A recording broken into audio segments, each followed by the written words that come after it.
بسم الله الرحمن الرحيم. اللهم صل على أشرف الخلق سيدنا محمد صلى الله عليه وسلم. يسعد صباحكم يا رب بكل الخير، صباح الفل، صباح السعادة عليكم اخواتي حبايبي. نتمنى يا رب فيديو النهارده يعجبكم، نتمنى الروتين بتاع النهارده يعجبكم يا رب بإذن الله. هنغير بقى في المطبخ، يعني ايه؟ بصوا الرفين دول كنت عاملاهم، ده كان خشب عندي وكنت عاملاهم تمام. جبت كده ايه، جبت يعني هو زي مفارش بس حلو خالص. عاملين كام؟ عاملين 14 جنيه 4 مع بعض، بس حلوين يعني، اللي هو ينفع معاكي مفرش للتلاجة، ينفع معاكي مفرش تحطيه على تسريح على ترابيزة، حلو جدا. بصوا يعني في جميع الالوان منه، بس الافواد ده عجبني، في البامبا وفي الابيض وفي الاحمر جميع الوانه. فخدتها بقى قصتها 2 كده زي ما انتم شايفين. الرفين دولت ان شاء الله كده باذن الله، يعني باذن الله هنوضب المطبخ بس شويه تاني قدام كده. برضو هنجيب عليهم ورده، يعني عامه عايزه نديهم منظر حلو كده. هنشيل علب التوابل دي بس مبدئيا كده عشان يبقى الدنيا حواليها نظيفه مبدئيا كده، عشان ما فيش نمله تخش عندي.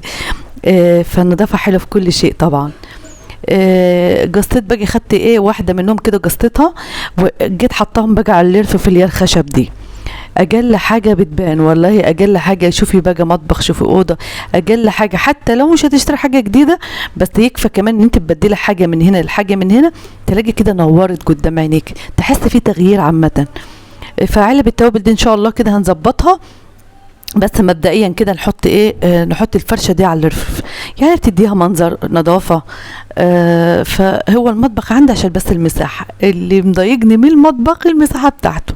عارفين اللي هو بتقفي بتتحركي بالعافيه، يعني لو حطيت حته الخشبه بتاعه المطبخ، الخشب بتاع المواعين، الحمد لله هو نعمه وفضل طبعا من ربنا سبحانه وتعالى.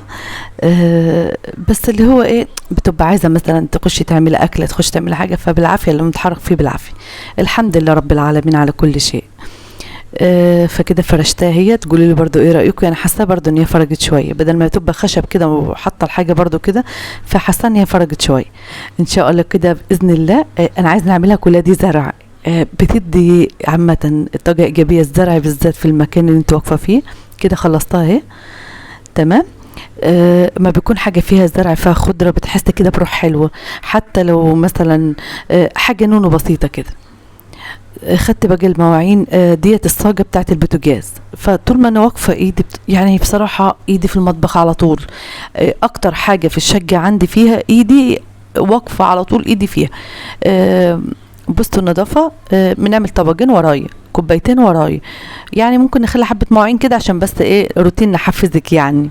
لكن المطبخ على طول عشان ما يبقاش فيه مثلا ميكروبات، ما يبقاش فيه مثلا يعني تبقى الحكايه نظيفه. هنشيل بقى حته الرخامه دي، انا جايه في الشقه، فهي طبعا مش بتاعت ان انا الواحد هنظبط هنعمل، فالحمد لله رب العالمين. بس قلت نخلعها، تيجي مثلا ايه، تديني حاجه كويسه، تديني منظر كويس، وهي ملهاش لازمه. انا مش عارفه اصلا هما كانوا مركبينها ليه، بس زي ما تقولوا اللي هو ايه، تقريبا عشان حطاها او كده ان هي ايه، تبقى للبوتاجاز، يعني بتعمل اكل ولا حاجه ما يطرطش، بس ملهاش اي لازمه. فجيت قلت طب خلاص نخلعها، مضايقاني لما بنيجي نغسل المواعين بنعمل اكل ولا حاجه، مضايقاني بصراحه. فقلت ايه، هنيجي بقى نسدها. جبت اسمنت ابيض تمام.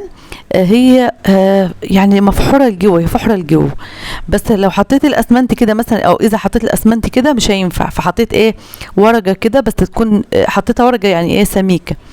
فجيت مدخلها كده، وهنحط بقى عليها الاسمنت.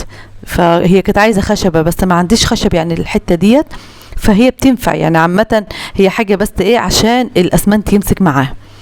فعملت كده باسمنت ابيض، ونسويها بقى الاخر كده. خلاص خلصتها وسويتها بقى ايه، لحد ما هنجيب ان شاء الله كده رسمه عليها، يعني ان شاء الله كده نعمل اي اختراع فوق الرخامه باذن الله رب العالمين. كده اديتني وسع، عارفه نتحرك جنب البوتاجاز، عارفه نتحرك هنا، عارفه نتحرك هنا. وفي نفس الوقت برضه النظافه حلو. هي الرخامه ملاش اي لازمه. وبصوا عايزه نقول لكم كده، زي الحاجه اللي واقفه لي في المطبخ، ولا انا عارفه نروح كده ولا نجي كده، بتضايقني ساعه المواعين جدا. فكده خلاص خلصتها هي. هنبتدي بقى ايه، نظبطها بقماشه كده بس. وعملتها ما خدتش معايا اي حاجه، كيلو الاسمنت زي ما هو، يعني حته اسمنت صغنونه كده، حبه نونو كده. كده بقى خلصتها. هنخش بقى على المواعين، وهنوريكم بقى المطبخ هيبقى عامل ازاي دلوقتي. النظافة فعلا بتبقى حلوة، بتحس كده بارتياح نفسي، تحس كده في حاجة حلوة. ايه حاجة حلوة يا مروة؟ هو في المواعين، في المواعين يا رب عمر بيها دايما يا رب. عارفة انت إيه، ما تزهجيش من المواعين، قولي يا رب كتر، عشان بتطبخي واقفة على رجلك، واقفة بتعملي حاجة لعيالك في ميزان حسناتك، انت بصحة وبعافية، لاقيه بيتك في خير. ما المواعين دي حتى بأقل حاجة، لو سلقة بطاطساية بس في خير في بيتك ان انت واقفة وبتعملي اكل وبتعملي شرب، وفي حاجة بتحطيها وحاجة بتشيليها. فدايما اوعي تزهقي من شغل بيتك، تزهقي من حبة مواعين زي كده، بالعكس فيك صحة وقولي الحمد لله يا رب. حتى لو كسلانة قولي الحمد لله يا رب، عشان انت صوتك في بيتك مع عيالك لازم تكون ليهم بعد ربنا سبحانه وتعالى سند وظهر وعون، وتعيني جوزك وتعيني اهل بيتك، عشان كله في ميزان حسناتك. ما هو في ميزان حسنات وفي ميزان سيئات، خدي الميزان الحسنات، خدي الكفة اللي تبقى في ميزان حسناتك. وبصي ما تجيش تقول انا تعبانه ومجهده، والله استعيني بالله وقومي شوفي بيتك، هتلاقي نفسك هتبقي فرفوشه، هتلاقي نفسك جسمك مفرفش. حاجه مكسلاكي تعبانه، في علاج، في شوفي ايه بالظبط اللي عندك، خمول عندك كذا كذا، كل حاجه وليها علاج. فانت ما تسيبيش نفسك لقعده البيت وتاكلي وتنامي وتقومي وتفكير، سيبها على الله في كل شيء، وربنا هو سبحانه وتعالى اللي بيجيب كل الخير لينا ولكم وللمسلمين يا رب، قولوا امين. فدايما كده خليكي صبورة، خليكي حاجة حلوة جواكي كده، في منبع طلع من جواكي حلو، في حاجة خير بتعمليها في يومك. اليوم ما بيعديش منك كده، بالعكس اليوم ده عارفة ان ربنا سبحانه وتعالى ليه حل فيه مع ربنا. لو هنأكل طير كده، لو هنأكل قطة كده، نحط لها حتة عيشة قدام الشقة، ولا نحط حبة مية. خلي دايما ميزان حسناتك، كل حاجة بتعملها لوجه الله في يومك، خلي دايما في حاجة حلوة في يومك تعملها لوجه الله، بينك وبين ربنا عمار. فالحمد لله رب العالمين. فما تزهقيش من المواعين. خلاص الكلام، ما تزهقيش من المواعين. كده بقى خلصت اهوت. عايزه نقول لكم البريل اللي بالليمون تحفه تحفه تحفه، بصوا بيعمل رغاوي وحلو جدا. كده كنت خلصت بقى، ما خدش معايا اي حاجه. روتين النهارده تشجيعي ليكي كده عشان تتنشطي، تاخدي كده كبسوله نشاط. يا رب الفيديو يكون عجبكم، نتمنى اخواتي يدعموني باللايك الكومنت عشان الفيديو يعني يقترح معايا، وان شاء الله كده يا رب فيديوهاتي وعيلتي تكبر بكم باذن الله سبحانه وتعالى. كده خلصت بقى، خدت الارضيه ورايا كده. بصوا شفتوا المساحه قد ايه؟ يعني انا مطلعه، اعوذ بالله من كلمتين، انا مطلعه القطعه لبره اللي هي الخشب، مطلعاها قدام يعني اللي مصور لكم عليها دي. بصوا بقى المساحه عامله ازاي، فيا دوبك والله بيعدين الحمد لله رب العالمين. خدت بقى كده ايه بكرول الوان، بيخلي ريحه جميله جدا، بينظف، بيخلي ريحه حلوه، انت ذاتك بتتبهر بالمكان، تحس نظافه وريحه، والمكان بيبقى حواليك نظيف، نفسيا مرتاح. كده كنت خلصت بقى، هنتغدى ونعمل بقى كوبايه شاي والحمد لله ما وراش اي حاجه، البيت نظيف، الشقه نظيفه. الاكل ممكن نعمل مثلا في الظهر، ممكن نعمل يعني مظبطه يومي. ظبطي يومك عشان الدنيا تلاقيها كويسه معاكي، واليوم يعدي كله بركه معاكي.